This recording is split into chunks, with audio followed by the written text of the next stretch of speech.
जेवर एयरपोर्ट के नाम पर ये तस्वीर दिखाकर बोला जा रहा है बड़ा झूठ। आदाब, आप देख रहे हैं भारत मीडिया। मोदी पर बरसी प्रियंका गांधी, देखिए उनका पूरा भाषण। आपको मालूम है कि नहीं कि आज देश में किसान की आय 27 रुपए है प्रतिदिन, केवल 27 रुपए। जब मैं ललितपुर गई उसी के 2-3 दिन बाद प्रधानमंत्री जी ने झांसी में एक बड़ी रैली की, शायद यहाँ महोबा भी आए, अपने जहाज में आए झांसी। आपको मालूम है कि वो जहाज कितने रुपए का है? 8,000 करोड़ का वो जहाज, वो एक जहाज प्रधानमंत्री जी का है। उस जहाज में वो यहाँ आते हैं भाषण देने के लिए, लेकिन आपकी आय नहीं बढ़ा पाते। उस जहाज में आते हैं लेकिन किसानों का कर्ज माफ नहीं कर सकते। आपको मालूम है कि प्रधानमंत्री जी के बड़े बड़े उद्योगपति मित्रों की आय कितनी है? प्रतिदिन 10,000 करोड़ रुपए कमाते हैं और आप 27 रुपए में कमा रहे हैं, और आपके लिए ये सरकार कुछ नहीं कर रही है। इस बीच हमारे प्रधानमंत्री जी योगी आदित्यनाथ जी कहते हैं कि देश के लिए तपस्या कर रहे हैं। मैं बताना चाहती हूं, आप कोई तपस्या नहीं कर रहे हैं, अपने बड़े बड़े जहाजों में घूम रहे हैं। तपस्या इस देश का श्रमिक कर रहा है, इस देश का नौजवान कर रहा है। जिनके छोटे छोटे कारोबार बंद हुए, उनके लिए अगर कांग्रेस की सरकार आएगी तो 25,000 रुपए दिए जाएंगे ताकि वो फिर से अपने पैरों पर खड़ा हो सके। हमने तय किया है कि 20 लाख सरकारी रोजगार दिलवाएंगे, और अगर कोई भी बीमारी हो, कैसी भी बीमारी हो, तो 10 लाख रुपए तक सरकार इलाज कराएगी।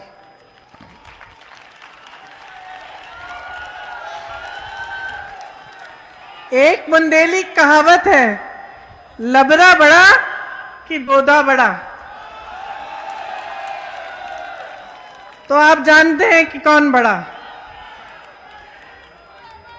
योगी जी, मोदी जी, भाजपा के सब नेता यहां आकर मंच पर खड़े होकर आपके सामने झूठा प्रचार करते हैं, बड़े बड़े वचन देके जाते हैं। आपने अब खुद परख लिया है कि उन वचनों को किस तरह से वो निभाते हैं।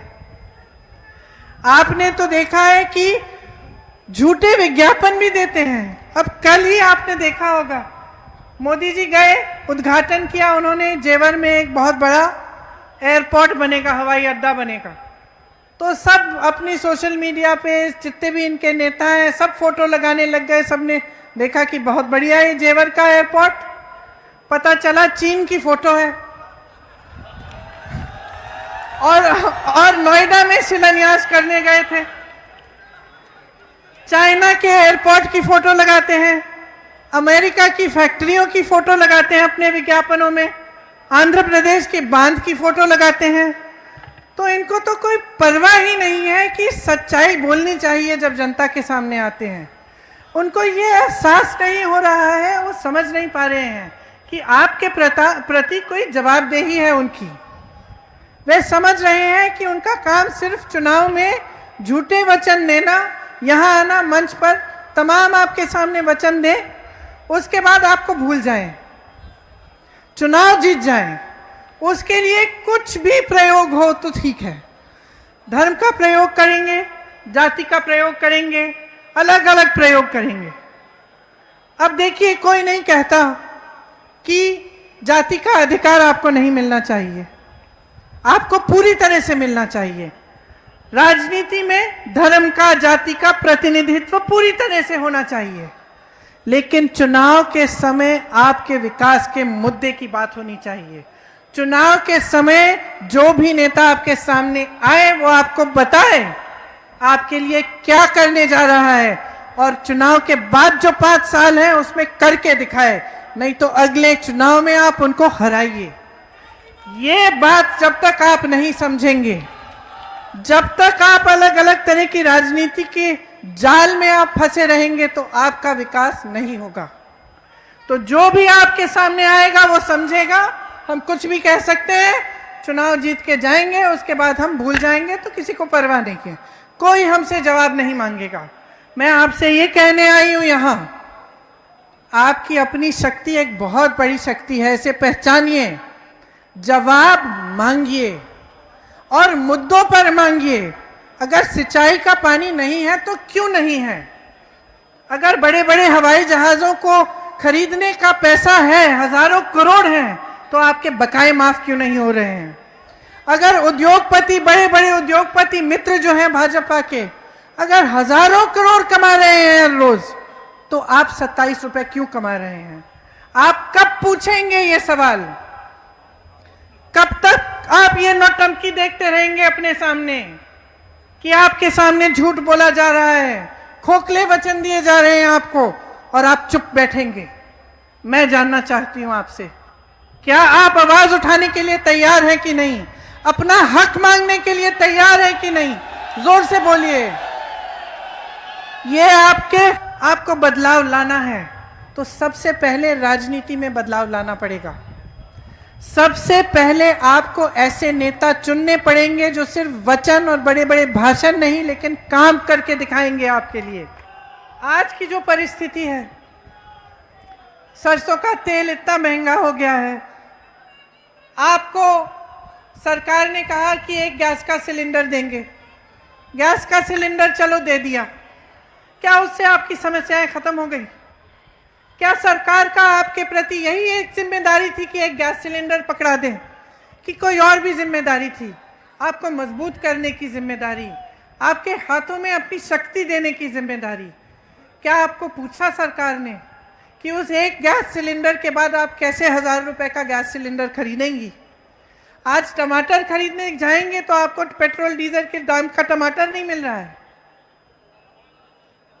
तो स्थिति इतनी खराब हो चुकी है, और जहां जहां मैं जाती हूं मैं अत्याचार देखती हूं। कल इलाहाबाद में गई, एक परिवार से मिली, पूरे परिवार को मार डाला, गला काट दिया, पिता का गला काट दिया, 10 साल के बच्चे का गला काट दिया, और माँ और 17 साल की बेटी का बलात्कार करके मारा, उनको मार डाला। और महिलाएं रो रही थी, वह कह रही थी एक ही पुरुष है अब हमारे परिवार में, ये बाहर काम करते हैं, हम अकेली अपनी सुरक्षा कैसे करेंगे? हमें कौन देखेगा? हमारे साथ इतना बड़ा हादसा हुआ है और सरकार हथियारों के पक्ष में है, उनकी मदद कर रही है। वे भाजपा के नेता को जानते हैं, उनमें से एक भाजपा का एक छोटा मोटा नेता भी है। सरकार उनका संरक्षण कर रही है और हमारे लिए कोई नहीं है। और मुझे ऐसा लगा कि जहां जहां कुछ हो रहा है, वहां ललितपुर में भी जिन किसानों ने आत्महत्या की, जो लाइन में जो गुजर गए, उन्होंने छोड़ा क्या? मेरी बहनों को अकेले छोड़ा, और मेरी बहनें ही, महिलाएं ही अब समस्याओं का हल ढूंढने की कोशिश कर रही हैं। तो जिस तरह से महिलाओं के साथ अत्याचार हो रहा है प्रदेश में, जिस तरह से मेरी बहनों के साथ शोषण हो रहा है, उसका एक ही मुकाबला है कि महिलाएं अपनी शक्ति अपने हाथों में लें, अपने पैरों पर खड़े हों, अपनी लड़ाई अपने आप लड़ें। इसीलिए जहां जहां जाती हूं मैं कहती हूं कि हमारा नया नारा यह है, लड़की हूं, लड़ सकती हूं। हम चाहते हैं, कांग्रेस पार्टी ने ये ऐलान किया है कि 40% टिकट इस चुनाव में, आने वाले चुनाव में महिलाओं को देंगे, ताकि महिलाएं पूरी तरह से विधानसभा के चुनाव में भागीदार बने, विधानसभा में बैठें।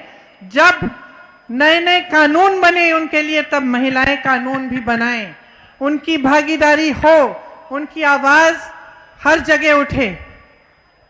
इसीलिए महिलाओं के लिए हम कुछ खास प्रतिज्ञाएं करना चाहते हैं। मैंने एक प्रतिज्ञा पत्र बंटवाया है, शायद आपको मिला होगा। इसमें जो छात्राएं 12वीं कक्षा में हैं उनको स्मार्टफोन दिया जाएगा। उनसे जो बड़ी हैं उनको स्कूटी मिलेगी। बस की यात्राएं प्रदेश भर में महिलाओं के लिए मुफ्त होंगी। एक गैस सिलेंडर नहीं, आपको 3 गैस सिलेंडर मुफ्त मिलेंगे। मेरी आशा बहू और आंगनवाड़ी की जो बहनें हैं अक्सर मुझसे मिलती हैं। कुछ दिनों पहले लखनऊ में एक बहन आई, उसने अपना हक मांगा तो पुलिस ने उसको पीटा बहुत बुरी तरह। वह मुझे कहती हैं कि बहुत समय से उनका मानदेय बढ़ाया नहीं गया है। अगर हमारी सरकार आएगी तो हमने प्रतिज्ञा ली है कि 10,000 रुपये मानदेय आशा बहुओं और आंगनबाड़ी की बहनें की होगी। जितनी है जो 20 लाख जो नौकरियां हैं, जो रोजगार हैं, जो हम देना चाहते हैं, इसमें से 40% हम महिलाओं को देंगे और जो पहले से आरक्षण लागू है उसी के अंडर आएगा, लेकिन 40% महिलाओं को भी मिलेंगी ये रोजगार।